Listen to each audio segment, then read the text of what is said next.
demanderais combien de temps, quand vous venez faire vos séances d'escalade, combien de temps vous passez au gym? À environ 2 heures moyenne. D'habitude, entre 2 et 4 heures. Entre 2 et 4 heures selon partenaire. 3 heures environ. Ouais, vers 3 heures. À peu près 3 heures. Moi, je dirais 2-3 heures. 2-3 heures. 4-5 heures. Qu'est-ce que vous consommez comme trucs à boire, trucs à manger? De l'eau, après chaque voie, quelques gorgées d'eau et une ou deux barres tendres. Un petit plat bio là, qui sont très bons.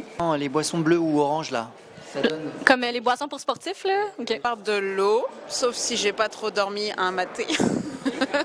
Et une barre Cliff. Moi, pas d'eau, ni avant, ni pendant, ni après. Du café. Rien pantoute pour de la bouffe, puis 1 litre d'eau, genre. De l'eau et parfois une petite barre. Si c'est le matin, je prends une smoothie comme petit déjeuner, mais sinon, je prends juste de l'eau d'habitude.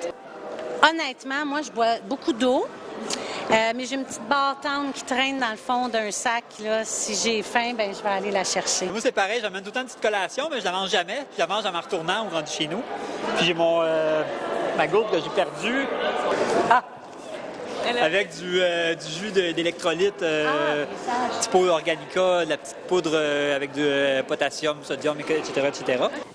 Donc, vous avez été plusieurs à nous répondre que vous avez passé entre 2 et 5 heures dans le gym pendant vos séances, fait qu'un minimum de 2 heures quand même, et que pendant vos séances, il y a certaines personnes qui consommaient rien du tout, certaines personnes seulement de l'eau, d'autres personnes que du café ou du maté, par exemple. Puis il y a d'autres personnes là, qui commençaient à intégrer certains aliments, qui avaient des barres tendres sous la main, surtout, c'est ça, des petites barres tendres du commerce là, pour quand il y avait une petite fringale.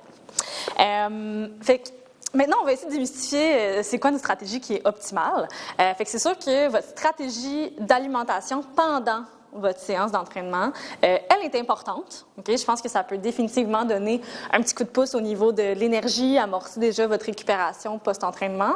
Par contre, l'importance de cette stratégie-là nutritionnelle pendant vos séances, ça va dépendre de, 1, la durée de votre séance et 2, l'intensité de votre séance. Donc, c'est sûr que plus que j'ai un entraînement qui est long et intense, plus que ma stratégie nutritionnelle est importante, voire primordiale. Okay? Donc, c'est juste pour mettre en relation que c'est sûr que si je viens faire une graine qui est plus sociale, puis que je viens plus jaser avec mes amis, bien, c'est un petit peu moins grave là, si je me suis pas vraiment bien alimentée. Mais si je veux venir sender mon projet cette journée-là, bien là, ça pourrait être intéressant d'avoir des stratégies qui sont vraiment bien établies. Donc, maintenant, qu'est-ce que je peux mettre en place pour optimiser ma nutrition pendant mes séances? Bien, si j'ai une séance qui n'est pas très longue, moins d'1h30, moins de 90 minutes, c'est pas nécessairement nécessaire d'intégrer quoi que ce soit. À part peut-être de l'eau, là, juste pour avoir un petit quelque chose pour s'hydrater, surtout si j'ai une stratégie pré-entraînement qui s'est bien passée. Mais dès que je suis au gym plus que 2-3 heures, là, ça peut être tout à fait pertinent d'intégrer de l'eau, des glucides et peut-être des électrolytes si je suis quelqu'un qui sue beaucoup puis que j'ai une séance qui est intense. Fait que ça, c'est le genre de truc qu'on va pouvoir aller calculer notamment en consultation nutritionnelle puis vraiment se faire un plan de match qui est personnalisé à chaque personne là, selon les défis qu'on se lance.